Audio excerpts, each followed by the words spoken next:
The Heidis by Gail. Audiobook version. Copyright 2013. Chapter 1. Getting Colder. Heidi sat in the driver's side of the stolen Oldsmobile Cutlass, rubbing her hands together briskly from the cold. Her gun sat between her lap, warming up as well. It and she would have some work to do in the next 30 minutes.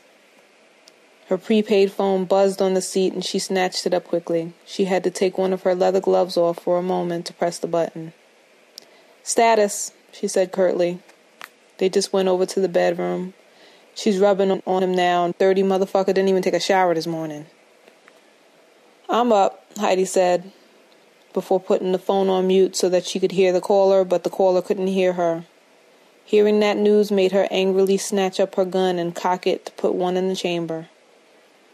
As she got out of the car, which was parked in Jamal's building garage, she thought of just how dumb he was. He just never knew exactly who he was fucking with. Heidi had almost begged Jamal to leave her alone when he walked up to her in the bar that evening. She was downing shots of 151 like she had a backup stomach. He was looking good. He persisted and she was horny, so they got it in the same night.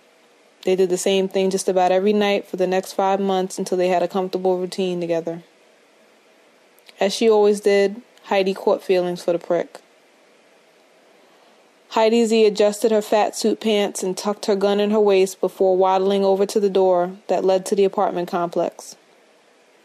She entered with ease using Jamal's car key, which he thought he had lost.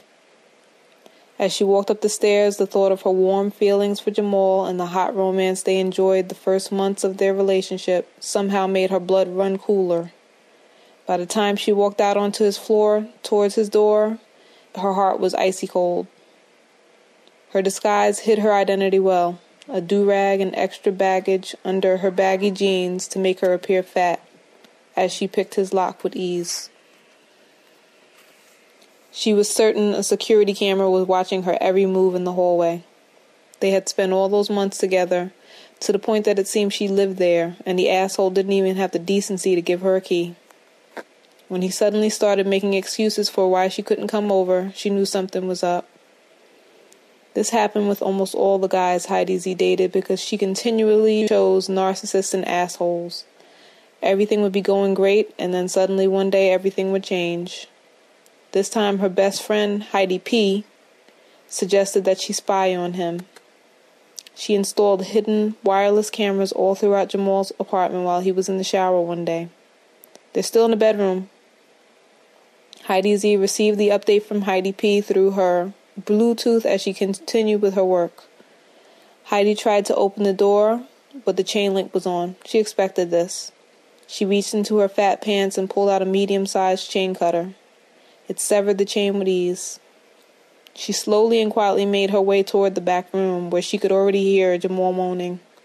He was encouraging and coaching the girl, just as he did with Heidi countless times before. "Oh, baby, get it, girl. You're the best." That last comment cut through Heidi like a sharp knife. He had told her the same thing many times before. Heidi carefully placed her silencer onto the barrel of her gun, her favorite gun, and slowly slid into the bedroom. She took in the scene that had been playing in her head right up to that moment. Jamal was distracted and looked like he was just about to orgasm, but suddenly looked up when he saw a shadow move in the room. "What the fuck? Who's that?" he screamed at the strange, large, dark figure looming by the door.